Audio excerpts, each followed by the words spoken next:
Bonjour tout le monde, bienvenue sur ce stream. Retour des streams Star Wars Actu là, voilà. J'avais arrêté, je voulais les faire chaque semaine à la base, mais il n'y avait pas du tout assez de matière pour faire chaque semaine, ou alors fallait déblatérer des heures sur des trucs pas intéressants. Du coup j'ai dit bah je vais attendre d'avoir une actu. Et quelle meilleure actu que le trailer d'un film Star Wars finalement. On va parler Star Wars ce soir, on va parler The Mandalorian, on va regarder le trailer, et on va revenir un peu sur toute la série, qui est une série pas inintéressante, mais pas très bonne non plus, et qui a assez mal tourné. Sinon, je peux vous faire à la bouche la musique de Mandalorian. Papapam, papapam, pam pam.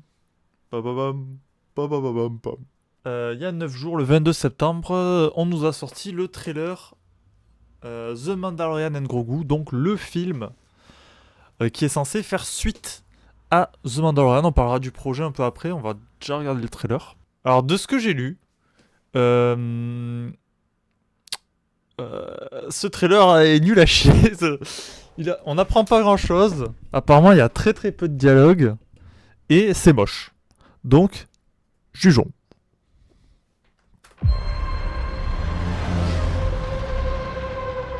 Razor Crest, le retour, ça j'avais déjà vu. Alors, je l'avais pas vu, mais j'ai évidemment vu des images traîner sur Twitter et tout ça.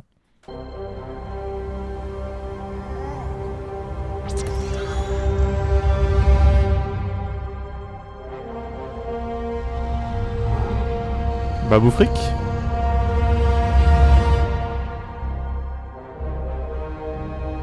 Oh la best, c'est gourdi.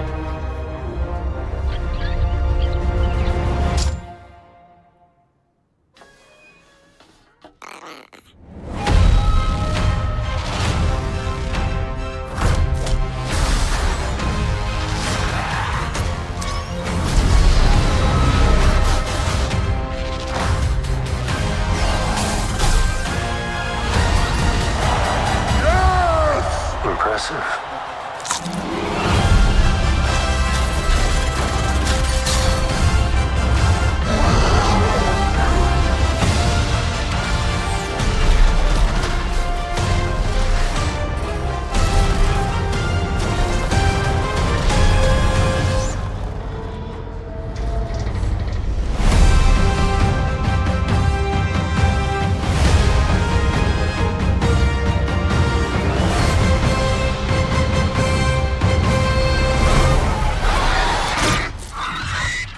Good shot, baby.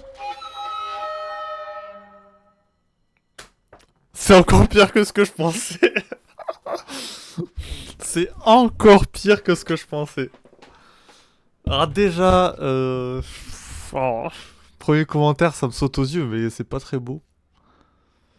C'est vrai que le trailer est vraiment nul, wesh, c'est... Waouh, c'est... Déjà, je trouve qu'il y a plein de problèmes de SFX, mais ça, sur un premier trailer, on peut ne pas juger, même si c'est bordel de merde un film Star Wars, on devrait... Ça devrait déjà être propre. Et c'est quoi l'histoire? c'est... C'est quoi l'histoire? Ça, c'est un problème de The Mandalorian depuis longtemps, c'est... C'est quoi l'histoire? Parce qu'en plus, genre, toute la saison 3, c'était centré sur Bo-Katan, là, elle apparaît même pas. Revoyons un peu image par image. Alors déjà, il y a un nouveau Razor Crest. Bon. Pourquoi pas. Design de vaisseau stylé, de toute façon. Je saurais pas dire si c'est du décor réel ou du volume. Mais en tout cas, c'est pas très beau. Il y a finalement beaucoup de scènes dans ce tuyau qui est extrêmement petit. Baby Yoda a l'air de faire beaucoup plus... Enfin, Grogu a l'air de faire beaucoup plus de choses, mais il a pas l'air, toujours pas l'air de parler. Sigourney Weaver. Ça a l'air d'être une représentante de la République. On voit le patch, là. De la Nouvelle République. De l'humour de merde. Ce plan esthétique et cette cantina a l'air d'être un décor sympa. Une alien.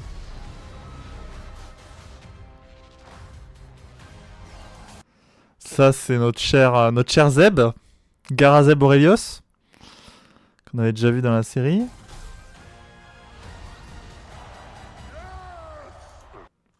Et Rota le Hutt, du coup. Ouais, les aliens, ils font un peu... Genre lui là, il a une sale gueule, hein. Autant les robots sont... J'aime bien le design et les effets spéciaux ont l'air très corrects. Même s'ils font pas très Star Wars, autant lui... Cette histoire d'arène là, ça a pas l'air si ambitieux que ça a l'air d'être une petite arène. Et là il est dégueulasse le TBTT quoi.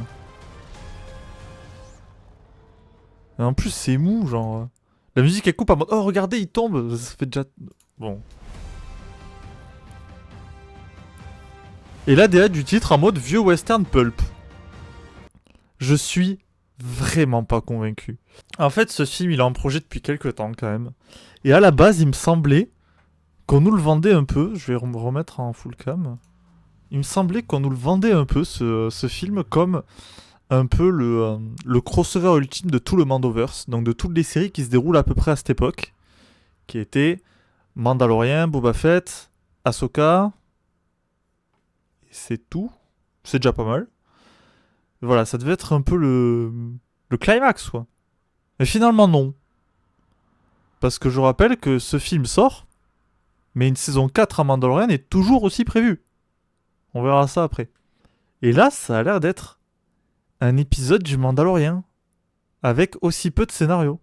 Je sais pas, je suis tout à fait circonspect sur ce projet. Au-delà de c'est moche et tout ça, hein. Mais est-ce qu'on n'est pas devant un syndrome Vaiana 2 ? Vaiana 2 qui, je rappelle, était à la base prévu pour être une série Disney+, et qui a été mixée en film pour essayer de faire un peu plus de recettes, parce que ça rapporte plus de sortir un film en salle que de sortir un programme sur Disney+. Et du coup, c'est arrivé, hein, on voit que c'est des limites de série, sauf que là, ça n'a même pas l'air d'être plusieurs épisodes fusionnés en un film. Ça a l'air d'être une seule aventure d'un épisode étendue sur un film. On s'apprête, mesdames et messieurs, à voir le pire film Star Wars jamais sorti en salle. Parce que on peut détester Rise of Skywalker, l'épisode 9. Mais il avait au moins l'ambition d'un gros blockbuster SF. En termes de taille, genre en termes d'effets spéciaux, en termes de grandeur annoncée. Alors là, ça a l'air moins ambitieux que certains épisodes de 20 minutes du Mandalorian, quoi. Pourtant, moi, The Mandalorian, c'est pas une série que je hais, que je déteste. Malheureusement, elle a tous les symptômes des trucs qui vont pas dans Star Wars actuellement, mais c'est vraiment pas une série que j'aime pas. Elle est vraiment pas dans les pires que Disney Plus a fait, dans les live action en tout cas. Elle est même plutôt en haut du panier la plupart du temps. Vu que c'est un peu la série centrale, elle est quand même intéressante. Alors moi, la saison 1, je trouve qu'elle est plutôt réussie. Si on doit revenir un peu sur la série avant de reparler du film, je trouve que la série est plutôt très réussie même. Et qu'elle est très intéressante. Déjà par son ambiance, je trouve il arrive vraiment à capter une ambiance à soi en faisant un peu son western spaghetti à l'ancienne dans Star Wars. Et voilà, genre ça parle de chasseurs de primes, il y a un épisode 7 samouraïs, il y a des épisodes où il y a des tueurs à gages, où il fait une évasion de prison, voilà, The Prisoner. Il y a un grand méchant représentant de l'autorité, enfin genre, c'est vraiment un western. Star Wars, dans son lore, dans son jus. Et je trouve qu'il a une ambiance qui marche plutôt bien avec des personnages assez emblématiques comme la Quill, qu'on voit sur la photo là. Ce vieux nazi, ce vieux impérial qui est joué par Werner Herzog. Moff Gideon qui apparaît par là. Dans le chapitre 6, là, Bill Burr, le personnage de Bill Burr et tout son équipage est assez iconique. Il y a Gina Carano, bon, personnage super cool, ouais, j'adore. Il y a évidemment Griff Karga qui est joué par Carl Weathers qui donnait énormément de plaisir. Et voilà, c'est vraiment dans son petit monde, tout en s'intégrant habilement à l'univers plus large. On parle de l'Empire et tout ça, mais ça développe sa petite histoire. Le lien avec l'univers étendu qu'on connaissait déjà, c'est le développement de la culture mandalorienne. Pour ceux qui ont vu notamment The Clone Wars, mais aussi Star Wars Rebels. Mais ça reste une série western. Et une série aussi qui essaie de pousser les technologies un peu plus loin, puisque c'est là où ils développent le volume, du coup. Cette salle d'écran LED qui permet d'afficher en direct les décors 3D et qui permet du coup de refléter les lumières, notamment quand il finit par avoir son armure, sa shiny armor. Ça reflète parfaitement les lumières et les effets spéciaux du coup sont très bons. Et sur la saison 1 en plus, techniquement, ils se font assez plaisir parce qu'ils essaient de tester les limites un peu. Ils utilisent le volume vraiment de manière ultra créative. Ils essaient de faire des scènes d'action, ils essaient de faire des scènes avec des plans paysages, les scènes d'intérieur évidemment. Et c'était ultra créatif. Et ils jouaient vraiment avec ce que j'aime bien moi, dans une série souvent, là où il y a moins de budget qu'au cinéma, c'est connaître ses limites et jouer avec. Et là, parfaitement géré, rien à dire. Le seul truc qu'on peut reprocher, c'est qu'il n'y a pas vraiment d'histoire globale et que c'est beaucoup des épisodes assez indépendants et les mauvaises langues diront des fillers. Mais moi, je trouve qu'ils installent chacun une ambiance. Et non, la saison 1 est une saison assez réussie. Il n'y a quasiment aucun personnage classique, à part bébé Yoda qui rappelle Yoda, mais genre, c'est que des personnages nouveaux. Ça, c'est un vrai plaisir. Les effets spéciaux sont exceptionnels. Pour une série, à l'époque, on n'avait jamais vu ça. Aujourd'hui, dans Star Wars, mais même au-delà, on a vu... Genre, je suis désolé, moi je trouve une des séries les mieux produites de ces dernières années, c'est Andor. En termes de qualité de production, des décors, et en même temps, c'est une des séries les plus chères de toute l'histoire de la série. Mais vraiment, ça ne fait jamais cheap. Et même des énormes blockbusters de séries comme House of the Dragon, par exemple, ben, je trouve ça se sent un peu qu'ils allongent un peu les scènes de dialogue entre personnages pour pas avoir à trop animer de dragons. Alors que dans Andor, il n'y a aucune limite. Et c'est ce que j'apprécie dans Andor. Donc voilà pour la saison 1, moi je trouvais que c'était un bon départ. Et c'était surtout extrêmement frais. Genre ça sort quand? Ça sort en 2019. Pendant The Mandalorian sort Rise of the Skywalker.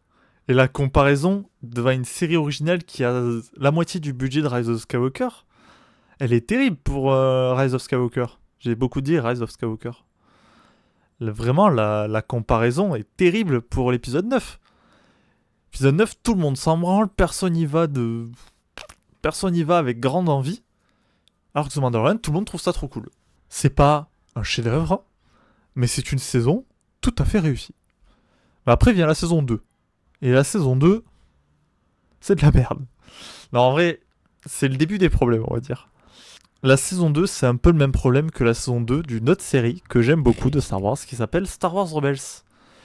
Qui avait fait une saison 1 de très bonne facture, hein, qui développait son petit univers avec globalement aucun personnage ancien à part Tarkin, je crois. Que des nouveaux personnages, nouvel univers, ça présente le truc. Et saison 2, ça a été une grande justification pour que Dave Filoni ramène ses storylines de The Clone Wars. Saison 2, c'est la fête du slip. Dans Rebels, il y a la moitié des persos de The Clone Wars qui ont survécu à l'Ordre 66 qui réapparaissent. Il y a le retour d'Ahsoka, le retour de Rex, le retour de Hondo, le retour de... Il y a mille et mille références à The Clone Wars et retours d'histoire de The Clone Wars. Mais ça passait bien après. Moi je trouvais ça plutôt rigolo. Mais là ils nous l'ont refait pour ce Mandalorian. Alors que Dave Filoni, normalement, ne travaille pas sur cette série. Je crois qu'il avait réalisé un épisode, mais il n'est pas scénariste. C'est Jon Favreau, normalement, le scénariste. Et là, dans cet épisode, c'est la fête du slip. Il n'y a que des épisodes qui rappellent quasiment la prélogie. The Clone Wars. Alors, l'épisode 1, non. C'est The Marshal. Et celui-là, il était plutôt cool, du coup. Petit retour sur Tatooine, qui avait eu un épisode dans la saison 1. Moi, les retours sur Tatooine, j'ai pas de problème, mais il faut que ce soit très ponctuel. Et là, pourquoi pas, voilà. En plus, on apprenait plus sur les trucs des sables, là. Mais là, ça va introduire l'armure de Boba Fett. Épisode 2, un filler. Que je trouvais correct, mais qui était pas très inspiré. Épisode 3, retour de The Clone Wars de Bo-Katan. Donc là, ça m'avait pas choqué, en vrai, parce que c'est lié à l'histoire des Mandaloriens, et la série s'appelle Le Mandalorien. C'est un personnage qui peut faire revenir de The Clone Wars et de Rebels, c'est Bo-Katan. Ça n'a pas de souci. En plus, c'est Katee Sackhoff qui joue Bo-Katan, qui est le rôle principal de Battlestar Galactica, où elle est super, même si je trouve que son personnage devient un peu chiant sur la fin. Et surtout, c'était la voix originale de Bo-Katan dans les 2 autres séries animées, donc c'est cool. Chapitre 12, merci les résumés. Pardon, j'ai le truc là. The Siege, bon, je sais plus ce que c'est pas un espèce de braquage. Et après, il y a chapitre 13, The Jedi, qui réintroduit Ahsoka. Et là, je me dis, c'est cool. En plus, c'est campé par une bonne actrice, l'épisode est super bien. Mais là, je commence à voir le truc, ça me réintroduit Boba Fett via son armure, et pas que d'ailleurs. Et ça me réintroduit Ahsoka. Sauf que, à cette époque-là, il y a une chose qu'on sait, c'est qu'il y a 2 séries qui arrivent, c'est Ahsoka et Boba Fett. Et je commence à me dire, est-ce qu'on me fait pas des épisodes d'intro de séries qui sont pas The Mandalorian par hasard? Et là, ça a commencé à me péter les couilles, là. Ça lance des storylines qui vont se terminer dans d'autres séries. Je déteste ça. Je déteste ça. Et surtout, à l'époque, j'étais vraiment en mode, mais c'est dommage. Parce que ça serait quand même vachement plus marquant qu'il y ait une série mère où il y a toutes les storylines. Et vraiment pour des trucs précis qui se passent avant ou qui se passent vraiment dans un tout autre contexte, faire un spin-off. En fait, The Mandalorian raconte rien. Du coup, genre, tu peux intégrer les storylines de Boba Fett et Ahsoka. Et tu peux transformer ça en une série chorale, un peu. C'est ce qui a fait le succès d'un truc comme Game of Thrones, moi, je pense. C'est parce qu'il y avait 1000 histoires. T'étais pas obligé de les aimer toutes, parce qu'il y en avait un peu dans chaque épisode. C'est parce qu'il y avait 1000 histoires comme ça que la série a marqué les gens, et les gens se sont attachés à toutes ces histoires, genre. Disney, n'ayez pas peur de faire une série complexe. Parce que The Mandalorian raconte suffisamment peu de choses pour pouvoir intégrer d'autres storylines, c'est pas un souci.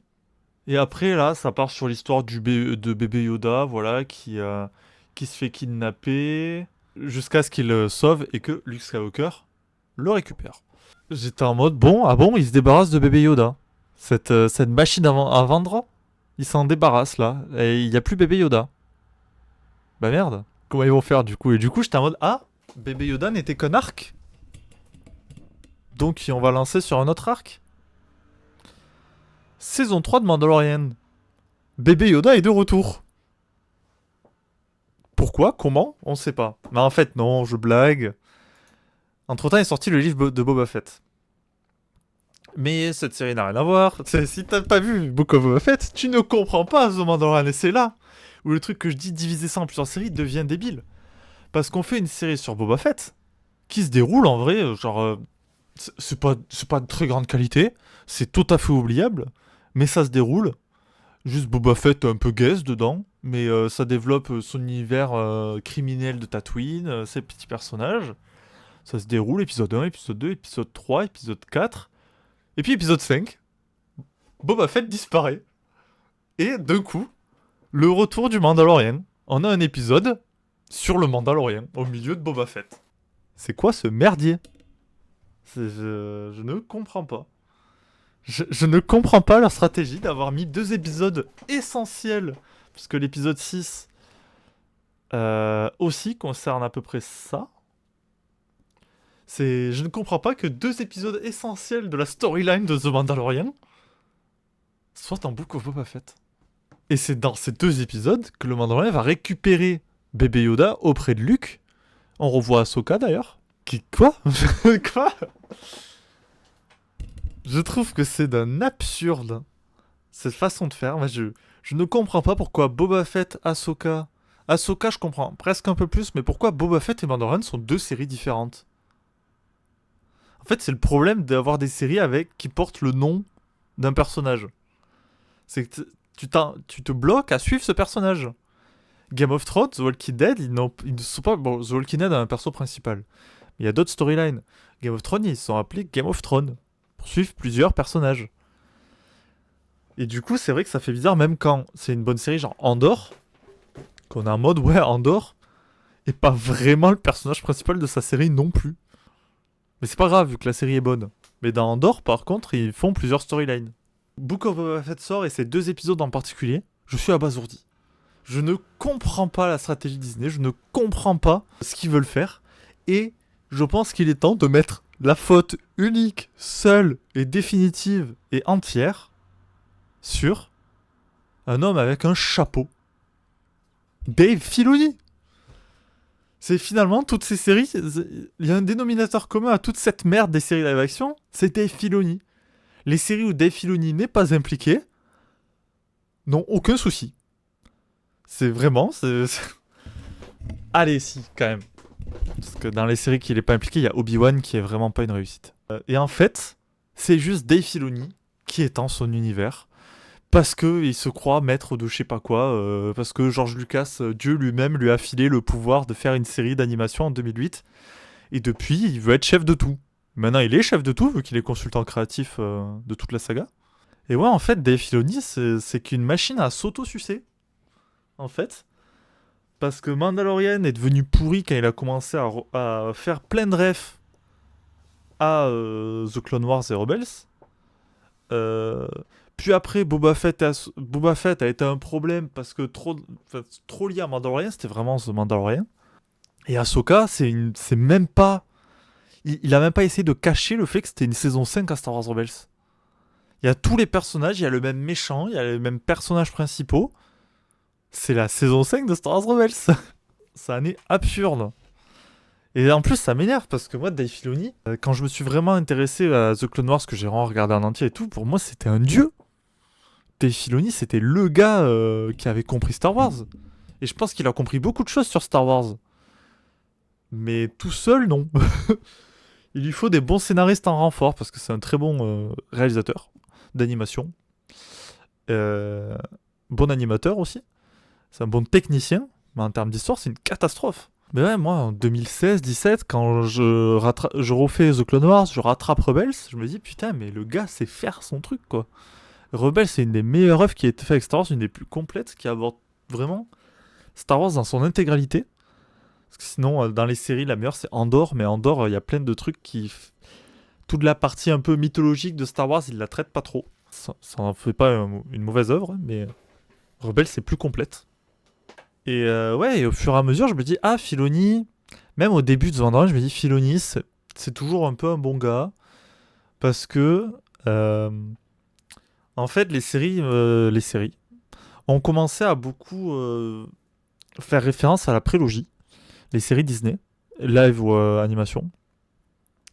Ce que les films fuyaient comme la peste. Parce que mauvais retour et tout ça. Et il n'y avait vraiment aucune référence à la prélogie. De peur de froisser les vieux fans qui avaient déjà pas aimé la prélogie il y a 20 ans. Stratégie de merde, je trouve. Il faut t'adapter à ton public.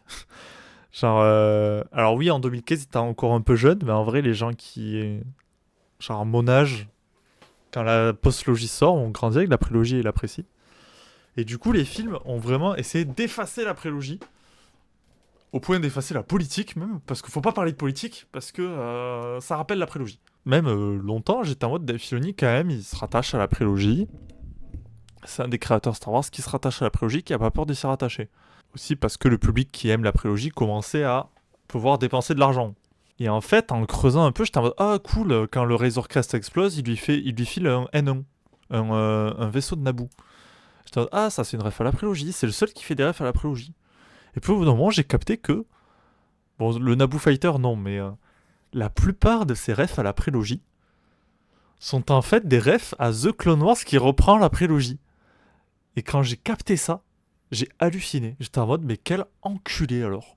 C'est là que j'ai commencé à haïr Filoni. J'étais en mode, mais tout ce qu'il fait, c'est pour sucer ses œuvres à lui qu'il a fait précédemment. Et en fait, genre, en matant les making-of de Mandalorian qui sont pas inintéressants et qui sont plutôt honnêtes, notamment sur qui c'est qui se cache sous le masque et qui a assez peu Pedro Pascal dès la saison 1. Bon, là, il est quasiment plus, je pense. Mais à un moment, je sais plus si c'est Filoni et Favreau, ils disent que Star Wars, c'est un jouet. Et qu'ils utilisent, qu'ils jouent avec les personnages de Star Wars quand ils écrivent, en gros. Qu'ils prennent leurs petites figurines et qu'ils font, bah alors, le Mandalorien, il va prendre Yoda et il va tirer sur le droïde. Et quand j'avais vu ça à l'époque, j'étais en mode, en vrai, j'aime bien cette façon de penser. Notamment parce que à l'époque, c'était l'époque où vraiment je t'en pouvais plus de J.J. Abrams et tout, et j'avais assez détesté Abrams et Johnson, ce qu'ils avaient fait sur la prélogie, sur la post-logie. Parce que je trouvais que Abrams prenait un peu trop la trilogie originale comme la Bible, et ne voulait pas s'en éloigner. Et c'était ça mon analogie que j'ai tenue longtemps, c'est pour Abrams, Star Wars, la trilogie originale, c'est la Bible, et il faut pas s'en éloigner. Et pour Rian Johnson, Star Wars, c'est la Bible, Et il s'amuse à blasphémer en fait. Voilà, son kiff c'est le blasphème. C'est voilà, bon c'était bien, mais c'est un vieux truc. On envoie tout chier. Let the past die, comme disait Kylo Ren. Et moi, je trouvais les deux stratégies pas bonnes. Parce que ça manquait de créativité, du coup, vu que la Bible, c'est le canon biblique. On doit le suivre à la lettre, ou le transgresser pour se donner un côté edgy. C'est pas que ça, Ryan Johnson, mais c'était ma réflexion à l'époque, et je suis toujours un peu d'accord avec ça. Mais c'est pas que ça. Et du coup, quand Filoni et Favreau ils disent bah, Star Wars c'est un jouet, il faut s'amuser avec, j'étais en mode oui, clairement. Et je suis toujours extrêmement d'accord avec ça. Je préfère largement que quelqu'un arrive avec Star Wars pour s'amuser, pour créer sa petite histoire, avec ses petits jouets. Sauf qu'au bout d'un moment, je me suis rendu compte que Dave Filoni, c'était le gars qui ramenait ses propres jouets et qui ne jouait qu'avec eux. Et en fait, il est hyper auto-centré, Dave Filoni, j'ai l'impression. À s'auto-sucer ses œuvres, il suffit de regarder Bad Batch. Bad Batch, c'est un exemple terrifiant de ça. C'est à chaque épisode, à partir d'un certain moment dans la série, à chaque épisode, retour d'un perso de The Clone Wars. Mais des fois pour rien, hein. Genre, il faut revenir le Wookiee Padawan, il faut revenir Ventress, il faut revenir tout et n'importe quoi. Jusqu'à briser le canon, parce que le retour de Ventress contredit le bouquin Sombre Apprenti. Et encore pire dans les séries Tales of the Jedi, The Empire, The Underworld, où c'est quand même centré sur 6 personnages. Et sur ces 6 personnages, il n'y en a qu'un de mémoire. Il n'y en a qu'un qui n'a pas été inventé par Dave Filoni ou qui n'est pas issu d'un projet où Dave Filoni a travaillé, c'est Dooku. Voilà, il y a 3 épisodes sur Dooku. C'est le seul qu'il n'a pas créé, mais il l'a beaucoup développé quand même dans The Clone Wars. Et après, c'est les 3 épisodes sur Ahsoka, puis dans Empire, c'est les 3 épisodes sur Barry Sofé. C'est pas lui qui l'a inventé, mais c'est lui qui l'a inventé en tant que personnage, en tout cas. Et sur Morgan Elsbeth, qui vient de l'épisode du Mandalorian qu'il a écrit et réalisé, qui est le Jedi, du coup. Et dans Underworld, c'était Cad Bane et Ventress. Il a inventé les deux. C'est pas lui qui a inventé Ventress. C'est vraiment pas lui qui a inventé Ventress, cependant, mais c'est lui qui l'a vraiment développé comme personnage, encore une fois. Contrairement à Dooku. Dooku, c'est pas lui qui l'a inventé, et il a fait que reprendre ce qui a été fait. Le gros du personnage était déjà connu des films. On n'a pas appris beaucoup sur Dooku dans The Clone Wars. Par contre, on a appris beaucoup sur Ventress, qu'on connaissait déjà d'avant. C'est pas lui qui l'a inventé, mais voilà. Donc on va dire, allez, 4 sur 6. Il y a quand même 4 personnages sur 6 qui ont eu des histoires pour eux dans The Mandalorian qui ont été inventés directement par Filoni. Et du coup, Tales of the Empire, c'est vraiment de l'autosuçage, encore plus que tout le reste. Mais du coup, Mandalorian, recentrons-nous un peu là. Parce que là, on était sur Book of Boba Fett avec ces 2 épisodes. Et dans ces épisodes, en plus, choix majeur, Baby Yoda qui décide de quitter l'Ordre Jedi et de rejoindre le Mandalorian. Ce qui est ouf quand même, parce que c'est la première fois que Baby Yoda prend une décision, ce qui fait de lui un personnage à part entière, vu qu'il prend ses propres décisions. C'est au sens au sens essentiel du héros. Le héros, c'est celui qui prend les décisions dans l'histoire. Et du coup, il prend une décision, ce qui fait de lui un personnage à part entière, presque un héros. C'est pas dans sa série. C'est dans une série dérivée. Que ça va, elle est sortie à l'époque où les gens regardaient à peu près tout ce qui sortait de Star Wars. Mais que si t'étais passé à côté, tu commences la saison 3, aucune putain d'explication. Même le montage récapitulatif précédemment, les classiques des débuts de série, n'inclut aucune image de Book of Boba Fett. Bref. Cette saison 3, qu'est-ce que j'en pense ? Bah, cette saison 3, je suis mitigé parce que je trouve que le résultat est totalement moyen, voire même souvent nul. Mais c'est un peu la première saison qui a une vraie histoire filée sur plusieurs épisodes. Parce que j'aime bien les fillers, mais j'en ai ras le cul de cette série qui ne raconte rien. Ou qui raconte un truc que à l'épisode final de chacune de ces saisons. Et dans une série dérivée. Et du coup, la saison 3, il y a une histoire filée avec Bo-Katan, le trône de Mandalore et tout ça. Très cool de revoir Mandalore. Et ça, j'aimais plutôt bien. Et tout le lore autour de Bo-Katan, qui a un peu une destinée d'élu alors qu'elle y croit pas trop. Je trouvais ça plutôt pas mal. Ça développe enfin vraiment depuis la saison 1, le lore des Mandaloriens, ce qui est ce qu'on attend de la série. Je dis pas que c'est bien, je dis que c'est au moins ce qu'on attend de la série. Du coup, moi, j'étais heureux. Et puis, il y a une histoire filée, notamment avec ces pirates aussi, qui deviennent une menace sur tout le long de la saison. J'aime bien voir l'évolution de Kriff et tout ça. Non, franchement, il y a des choses intéressantes dans cette saison, mais pas tant que ça, finalement. Et là, la série se termine un peu... Enfin, la saison se termine un peu sur une fin. Genre, la fin, c'est le Mandalorien et Grogu qui ont leur petite maison et qui font leur petite vie. Ça a vraiment un feeling de fin.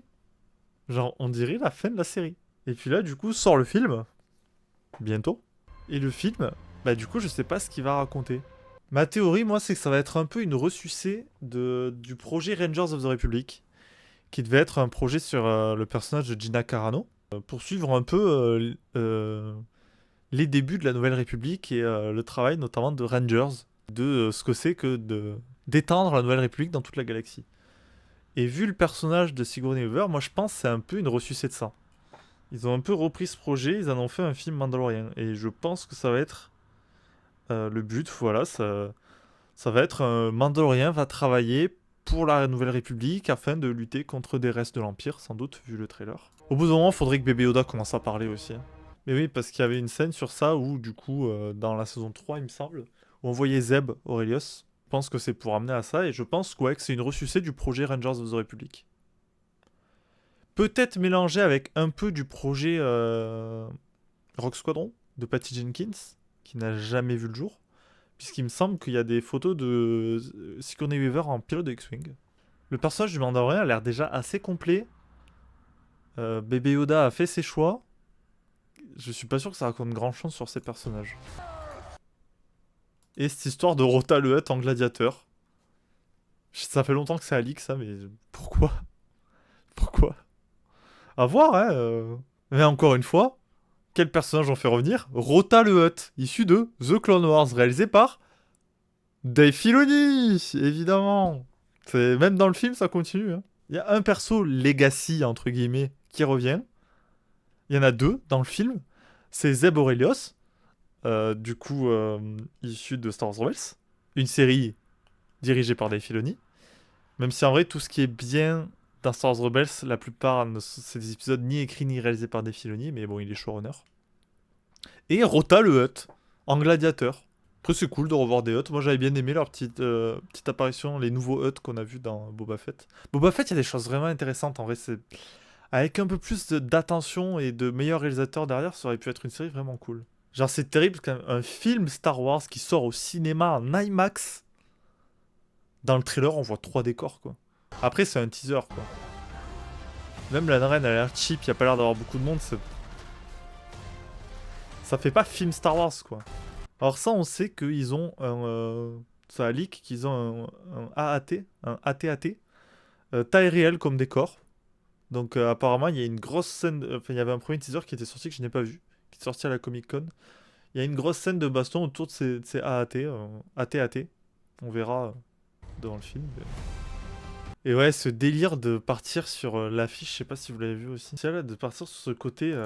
film d'aventure à l'ancienne, starring Pedro Pascal, Din Djarin, Grogu himself. En fait, j'ai l'impression qu'ils ne savent vraiment pas où aller parce que bah, dans le trailer, ça a pas du tout le feels, quoi. Ça a pas du tout le feels de ces films-là. Hein. Déjà, le titre, j'en ai pas parlé, mais The Mandalorian and Grogu, pire titre. Ouais, ça a l'air vraiment pas dingo. Hein. Et truc étrange,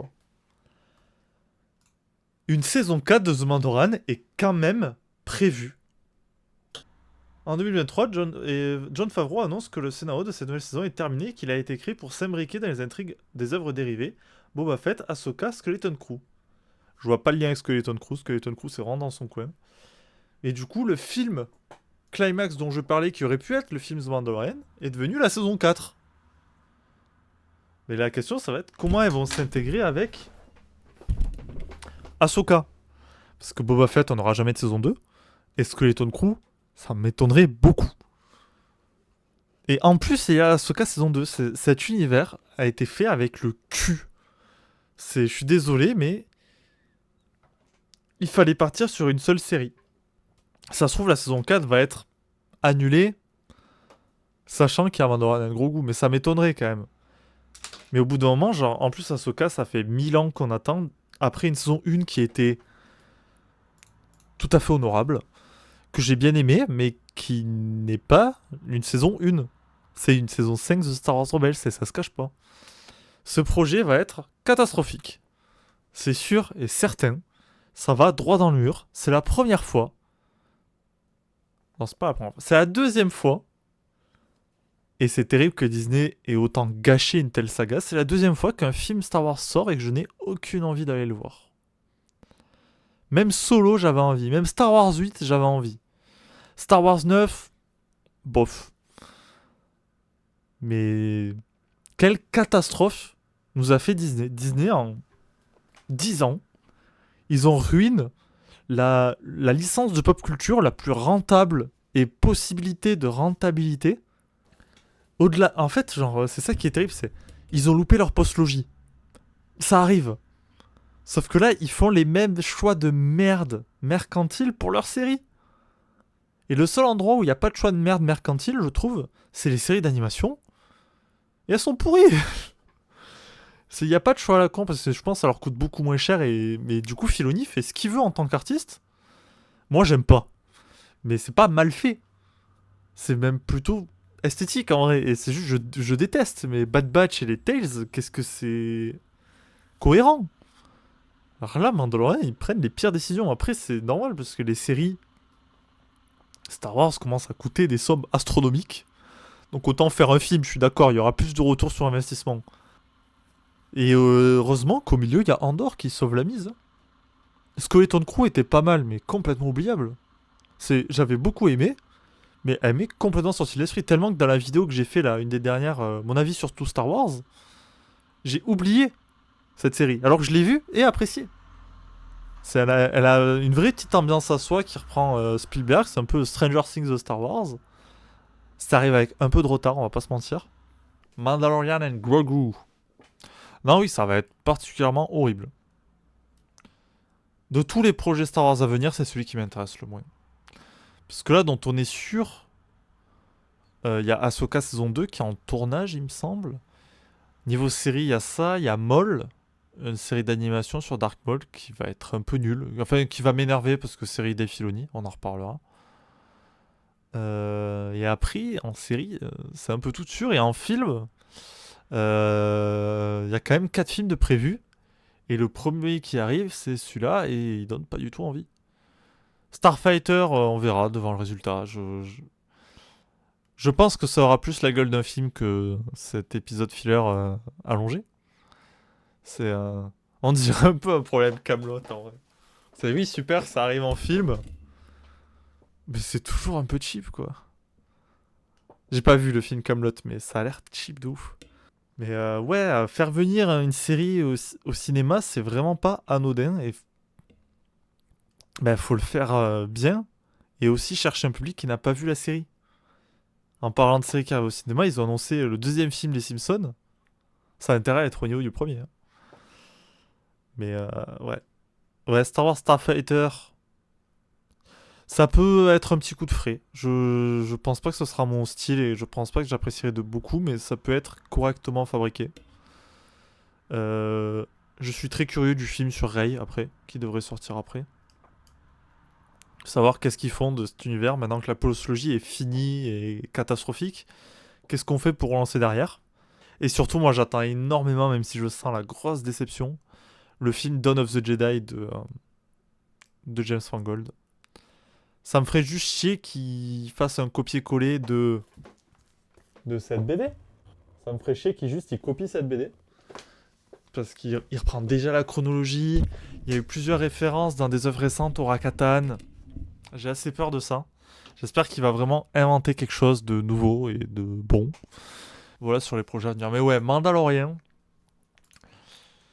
Pour faire un peu une conclusion, là, ça fait quoi? Ça fait 1h10 que je suis en stream. Pour parler d'un seul sujet, c'est quand même pas mal.